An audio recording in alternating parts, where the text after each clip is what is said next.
এই অমানবিকতার এমনই ভয়াবহ অসভ্য নজির রয়েছে যা শুনলে হয়তো আপনি বিশ্বাসই করতে পারবেন না যে আমাদের প্রিয় নবীজির মুখ থেকে এমন কথা বেরোতে পারে। চলুন হাদিস থেকে সরাসরি দেখি। মিশকাতুল মাসাবিহ, মিশকাত 111 নং হাদিস।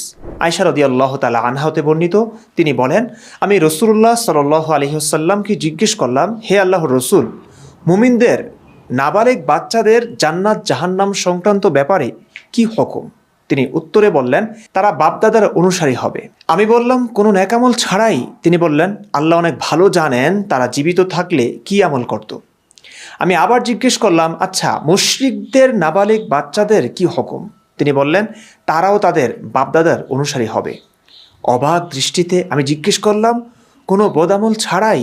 উত্তরে তিনি বললেন, সে বাচ্চাগুলো বেঁচে থাকলে কি আমল করত আল্লাহ খুব ভালো জানেন।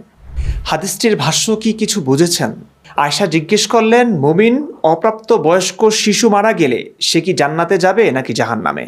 নবী বললেন, সে তার পিতামাতার অনুগামী হবে, অর্থাৎ তার পিতামাতা যেহেতু মুমিন জান্নাতি, তাই তাদের নাবালেগ শিশুরাও জান্নাতে যাবে।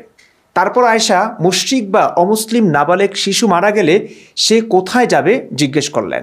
নবী বললেন, সেও তার পিতামাতার মতোই জাহান্নামে যাবে। সোজা কথায় যদি বলি, এই যে মাইলস্টোন বিমান বিধ্বস্তের ঘটনায় যে নিষ্পাপ শিশুরা শহীদ হলো, এদের মধ্যে যদি কেউ হিন্দু, বৌদ্ধ, খ্রিস্টান বা অন্য যে কোনো ধর্মের হয়, তাহলে সে কিন্তু শহীদ না, সে কিন্তু জান্নাতে যাবে না, সে যাবে তার পিতামাতার মতো জাহান্নামে। মানে তার পিতামাতা কেন মুসলিম হলো না, সে কেন অমুসলিম বাবা মায়ের ঘরে জন্মালো, এই দোষে এই নিষ্পাপ শিশুরা দুর্ঘটনায় পুড়ে মরলেও, ডুবে মরলেও, মহামারীতে মরলেও সে জাহান্নামী, জান্নাতি না।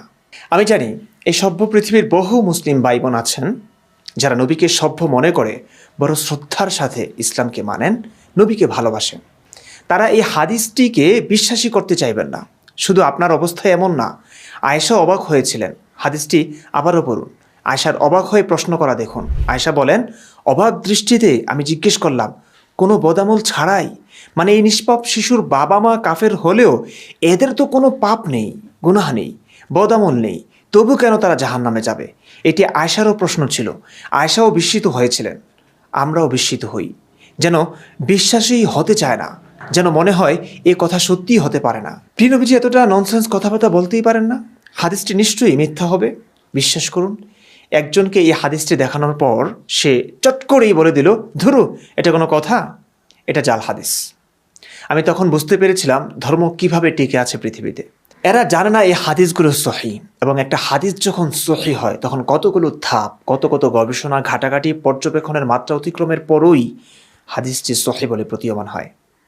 আজ আমরা যুক্তি ও বুদ্ধির আলোকে এসব অযৌক্তিক কথাগুলো মানতে পারছি না বলে ইসলামের কথাগুলো বলছি, সমালোচনা করছি, আর আমাদের ওপর অত্যাচার হচ্ছে, প্রতিনিয়ত মারার চেষ্টা করা হচ্ছে।